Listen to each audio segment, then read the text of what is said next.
Please, speak freely.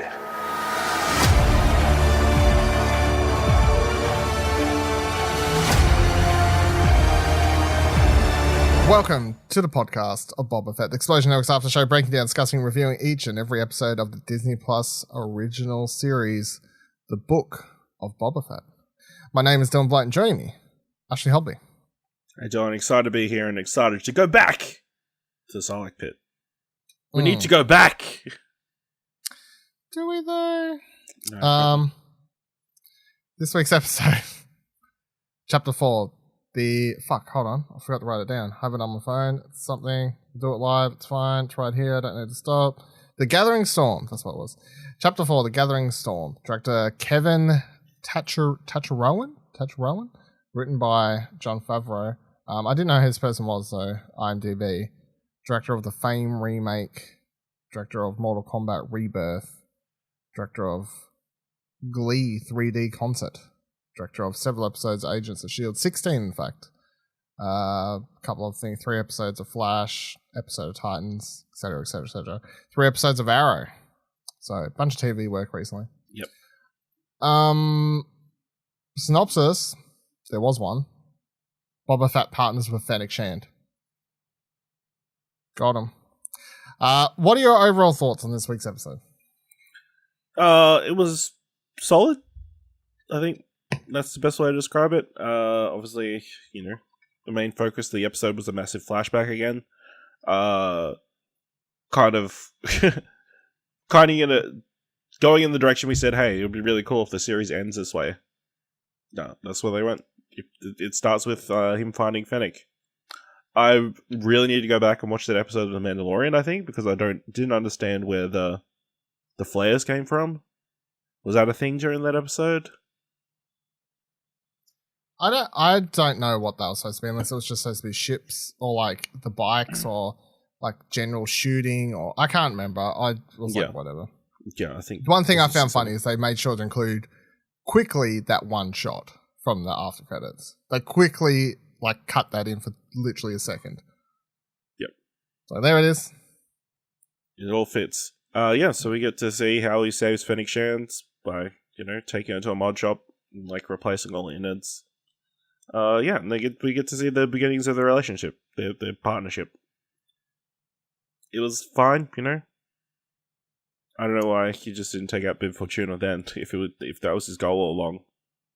It seems like a bit of a ramp up in his, like, the Tuskens all get murdered, and he's like, hey, I'm gonna take over from Bib Fortuna. That's it. There's not much of a correlation between 1 and 2. You know what I mean? I understand him wanting to kill the biker gang. That was very anticlimactic. Yeah, it was anticlimactic, but like I was like, yeah, that makes sense. He's got like this big attachment. Especially when Fennec specifically says she doesn't believe that those biker gangs took out them by themselves. Yeah, and there was like, 10 of them? Yeah. It's like, don't you want to like question them or something, Because I'm sure it's probably the Pikes behind everything. That would make more sense. Yeah. In the long run. But yeah, then we, back to the present, and, we get more, like, Don, crime lord kind of activities as he builds up. Getting ready for this war against the Pikes. But yeah, it was fine. Yeah. What do you think? I think it's my least favorite episode of the series so far. It's just very, like, I didn't really care for any of it. Like, it's not to say that it was bad. It was just, the whole time I'm watching it, I'm going, this could have been, I honestly could have taken all of this in a 5 to 10 minute condensed There was a lot of sequence. Why being asked during this episode. Why do I need to, I was like, why do I need to see all this? Like, ultimately, what does showing me all of this help me get out of Boba or Fennec as a character? And the conclusion I came to is He really likes animals. not much. Yeah, like he likes banthas now, and we get to see, I guess the payoff is you get to see that Fennec chooses to stay with him out of choice, even though I guess this whole time we've been presuming she was doing it because he had done something such major for her, which was, I guess, saving her life. But technically her debt was paid, so you get to see that she chooses to stay, which is the main bit, I guess. But otherwise, like, the whole saving, I can't even remember its new name now. Fire Spray, I think is the new... Fire Spray, yep. Yeah. Which is the first time they've said it in the show, even though it's been on... Fire Spray is like the type of ship. Yeah. So, yeah. He hasn't renamed it. They just never say the name. Yeah. No. Which is a whole thing that people get upset about. But I really hope there is a scene. He's like, listen, it used to be called this, but now that I think about it, that's very insensitive, and I'm just going to call it the Fire Spray now. Just call it the One. The One. Call it Neo. Jet Li. Oh, sorry. I mean, I like how your mind went to that. I'm like, Matrix? More recent, maybe? The One came out in like 2001, I think. So I don't know. Maybe Disney owns The One. Who did I don't know. Who put it out? I have no idea. I mean, I know it's a movie. Here you go. Random trivia, everyone. We're about to find out who distributed Jet Li's The One. It was Sony. So. Rip. At least Sony has something. So... Yeah, I mean, ultimately... Delroy Lindo was in that. Jason Statham. Yeah, sorry. Don't you remember? Yeah, I know Jason Statham. Yeah. I mean, Delroy Lindo, I can't remember, but Jason Statham, yeah. Yeah, it's been a while. I mean, I'm not going to say it's something I'm begging to rewatch, but add it to the list of possible opportunities, I guess, at some point this year. Yeah, ultimately, I was just like, I don't know, the opening sequence... Saving Fennec, you get to see... So here's another person I had to Google. This Stephen Thundercat Bruner. I didn't know who this person was. Thundercat artist, Grammy Award winning with Kendrick Lamar. Has worked with Kendrick Lamar a lot. Bassist. Right, that's who that person was. Who performed the major surgery operation, body modification, I guess. The cyberpunk thing. The music that played during that whole sequence, very weird to listen to during a Star Wars show. Yeah, it's very futuristic, which is weird for a show that takes place in the time long ago. Yeah, it's during the past. You know, so. It seems very very club electro. It's very weird. Like there's obviously the first time they'd shown up last week. The body mod people or whatever. Yes. I was like, this is a bit weird. Cyberpunk stuff. Cyberpunk-ish shit. But yeah, then with the music this week, that whole sequence, I was like, it still feels weird. I'm not against it. Like in Star Wars, no. I'm like, fine. I think Jon Favreau played through the start of Cyberpunk and was like, yes, I want to add this to Star Wars. Maybe. So, or he just watched Blade Runner recently or something. I don't know. That too, yeah. I mean, a lot of these characters before have had body modifications and that kind of stuff. Specifically Luke with his hand and stuff, so. That's true. I guess there's it's just the Star Wars.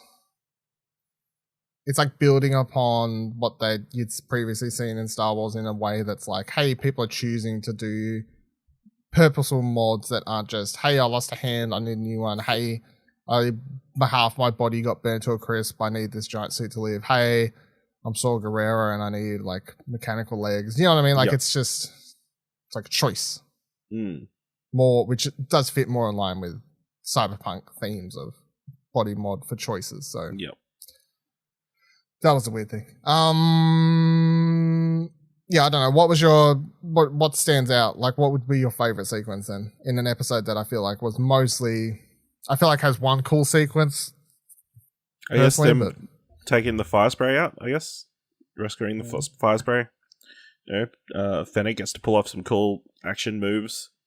She gets to show how good a shot she is, like taking out almost all of Bib Fortuna's guards by herself. Also, we got that robot, which was a weird scene. That whole scene, again, that's another thing where I'm watching that going, why? Do you know why? one, they're going to sell that robot, the chef robot. They're going to sell the little... I call it the Skippy robot. Does it look like little... Well, that thing, did you see that thing in the present day when they're having the dinner? Yes, it's on the floor there there at some stage. So it gets turned back on. So yeah. There's your connectivity there.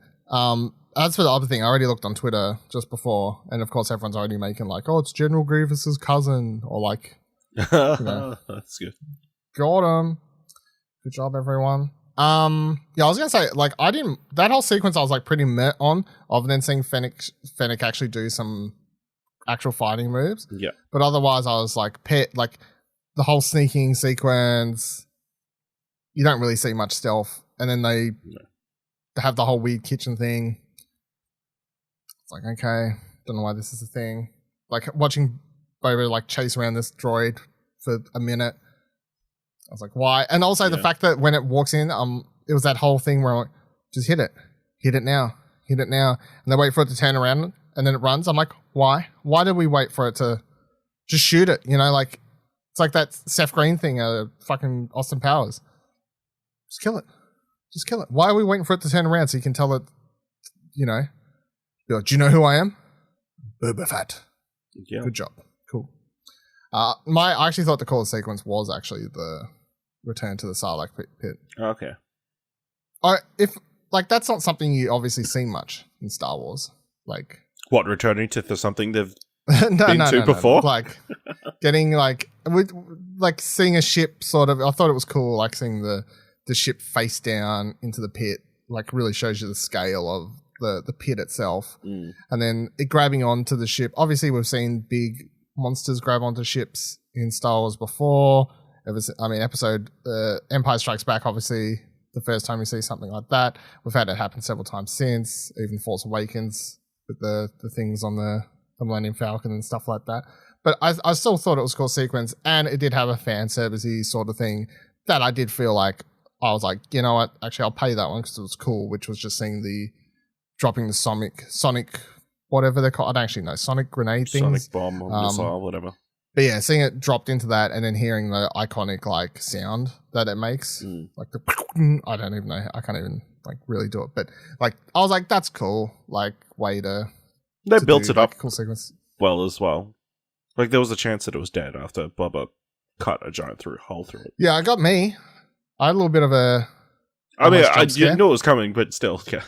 Yeah, it's one of those things. You're like, it's there, but they teased it long enough that it got me. But yeah, ultimately the whole like, but I think when we came back to the present day, I quickly pressed up on the remote. And I was like, cool, we got like 12 minutes, 15 minutes left in the episode, whatever, not counting credits. I was like, wow. The majority of the episode on that flashback sequence, and I feel like not a lot of that was needed. It just felt like a lot of that should have been a 10-minute sequence, and then the rest of it was like, hey, you just do it as a comic book to expand on. Here's what you missed. Like, here's this random other stuff that was happening. If you really want to tell that, but otherwise, I'm like, I don't know. Like, at the end of the day, we're going to get to episode 7, and I'm going to be going, this series probably could have been 6 tighter episodes. Instead, we're going to have 7 because there's been like several times throughout these episodes that I've gone, why is this like a 15-minute flashback sequence? Yeah. At least for a lot of the Tusken stuff, ultimately, that has now felt necessary because that is to a degree because it's become such a big part of who this new version of Boba Fett is, that they needed to spend that time with them explaining why he has this sort of change of heart, I guess. Like, Fennec Shand says he's become soft. It's not that he's become soft, it's that he just wants to rule in a different sort of way. He says this thing about always like wanting to create his own tribe and whatever else. So all of that's I'm fine with. 3 episodes prior, just this episode, I was like, I didn't need all this to explain like why Fennec hangs around. I'm like, I don't really need to buy into that. I'm already there. I didn't need as much history. And then the present day stuff, obviously we get to sit down dinner with the 6 other like gangs, no, whatever it's like they the are. 3. Is it 3 just 3 families, yeah. Yeah, that are around. Oh, that's right, because they mentioned a couple episodes ago 3 families. Well, that and there's only 3 people who respond, so. Yeah. By the end of it all, it's just simply they agree to stay neutral or Yep. hopefully stay neutral if If they get approached by the Pikes, yeah. The Pikes, yeah. If they get approached by Pikes, to stay neutral, cool, whatever. We get that sort of cool moment of, him flexing his caged monster. I thought that was a cool little bit, I guess. And then at the end of the episode, I guess the one major thing worth discussing is Fennec says, hey, how much money do you have? He says, I've got plenty. I don't know how he has so much money unless at some stage they're going to, like next episode, we do another flashback that explains that he goes somewhere, gets a bunch of cash. I don't know if he goes and goes to the bank, says, hey, I'm Boba Fett. Remember all that money that my dad was getting paid to be this clone person? I'm cashing that out now. I don't know if there's health insurance on his dad or something. Jango Fett health insurance or something that maybe goes and claims. But yeah, he seems pretty confident on the money he has, credits wise. And then, says we need help. Fennec says, well, money can buy, credits can buy help. And then, interestingly, the episode plays the Mandalorian theme song. Or the main Mandalorian cue piece of music, the standout sort of... And that plays through to the credits.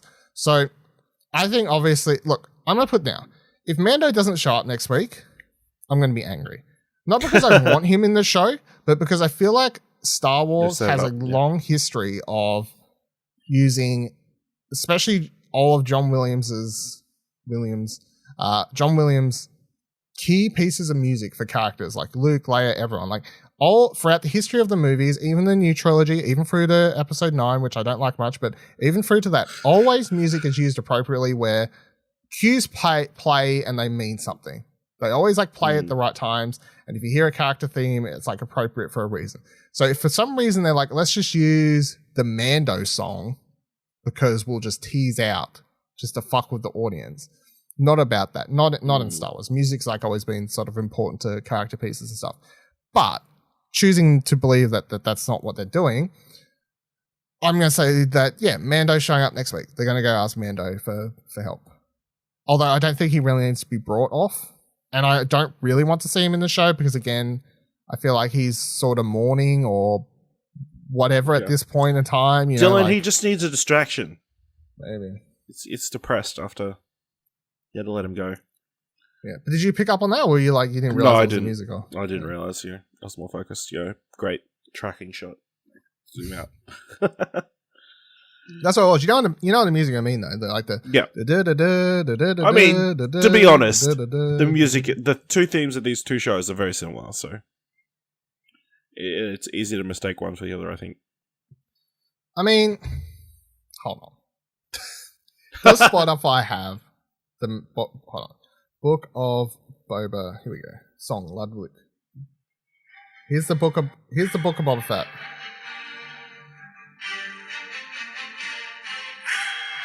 That's got the or whatever, that's the key thing. And then it goes into the whole whatever that is. Mandalorian. This one. See? Oh yeah, I completely get it. It doesn't have the... No, you're crazy if you don't realize. I'll be perfectly honest, Discord is eating up your audio, so... That's fine. For listeners at home, you're crazy if you don't realize they sound different. Come on. Anyway, so Mando's next week, I presume. And how do you feel about that? Presuming I'm right. Presuming that the show is not fucking with people. You'd be happy with Din Djarin? I mean, if he's interested in getting some Mandalorian help to fight his war, that'd be cool. Try to fill in the gaps between the two seasons of Mandalorian and what's he going to do? He might just be happy for anyone, I guess. It's more Fennec, hey. Yeah, Fennec's just... this guy will help me out. It seemed like Fennec was more going to be doing the... If you don't include the music cue, you're like, oh, Fennec's just going to hire a bunch of bounty hunters and shit to come. Well, I mean, the whole the other takeaway from the flashback stuff is in that conversation that Boba has. He says people like us need our own tribe. And I'm like, well, who? People like you, meaning bounty hunters, presumably, right? So I guess if they want to do like a whole... It's not entirely fan servicey, but a thing that makes sense where it's like, hey, I don't know, go fucking ask Bosk, go ask all these other bounty hunters that are alive that maybe... Go get Cad Bane, I'll be happy. You know, like, I don't know. Like, if that's get all what these bounty hunters, do, unionize, and then run this Mos Espa. Yeah. It sounds silly, but that does sound... it honestly seems like a direction the show could go. Yeah. So, I don't know. Any other random things? But obviously they're keeping Chrysanthemum around, giving him a pretty beefy segment. Oh, that's right, yeah. Takes out a bunch of those dudes in Jennifer Beals' casino thing. I was just very upset that they were having a good time. Again, don't know if I needed such a long sequence for him. I don't know. Yeah, it's. I mean, it's obviously the main goal was to like bring him into the fold, I guess. And I guess a part of that was like Jennifer Beals giving a bunch of talking about how much of a great champion he was, fighting in the pits and that kind of stuff, building him up, putting him over. And then he did rip off that guy's arm. It's pretty brutal. I was waiting for that. I mean, it's a Wookiee. Go rip some arm off. Also, whenever you're on Tatooine and you're in like a pub or a club or whatever the hell we're in, someone's got to get their arm ripped off eventually. Just how it works. Chopped off, ripped off, dismembered. Yeah. It's fine. There's no blood in Star Wars. Yeah. Jennifer Beals' character is interesting. Like, I don't know where she's fitting in completely, but she keeps recurring. So she's like the casino mob boss. I don't know. I don't know if there's gonna be more to her. She's like shows up so much, but I'm like, is there actually anything to this character that matters, or just there you go? There's someone. Yeah, I think that's the first time Max Rebo got called. Hey Max, play. I was like, okay, so it's officially Max. We can confirm. Yes, it's not all of us just assuming that it's Max Rebo because we don't have to worry about thinking thinking all aliens look the same. Yeah, all aliens look the same. No, it's officially Max. It's fine. The BK thing, I was like, literally, you could have had a scene where Mando does. He's like, I'm just going to show him my face on the streets, and then he sees BK and he looks sad, and he's like, hey, do you need a job? And he's like, growls because he doesn't really want to do it, but he agrees because he needs a job, and that would have done the exact same job. Rather than a very long sequence to show that he's getting angry, I guess, over these people making money, and he wants to fight at the same time because he's a fucking angry Wookiee. I don't know. I was like, whatever. I didn't need all that. But also by that point, I was also like, this episode's thinking about how, and I was like, by the time I get to there, I'm like, nah. All right. Thank you for joining us for another episode of the podcast of Boba Fett. Please subscribe to Holocron Entries for all our other Star Wars shows, including The Mandalorians. Which, of course, we're talking about The Mandalorian on. Who knows? That character should be showing up next week. The Very Bad Batch, officially confirmed season 2 this year, as of today. And much more Star Wars content, of course. Follow all our Twitters by heading to explosionnetwork.com/Twitter. Join our Discord, explosionnetwork.com/Discord. And if you like this and you'd like to tell us, head on over to explosionnetwork.com/support to donate as little as $1 or set up a monthly recurring payment to support the show. Until next week, drink your fucking sand dune moon milk juice. Drink your black melon juice. There you go, black melon juice. You'll come to crave it. And stay hydrated. Yeah, it's true. You'll taste like crap for, it's like, it is like drinking coffee. It'll taste like shit at first and then you'll come to crave it. You're like, you need it every day. Yep. There you go. Same thing.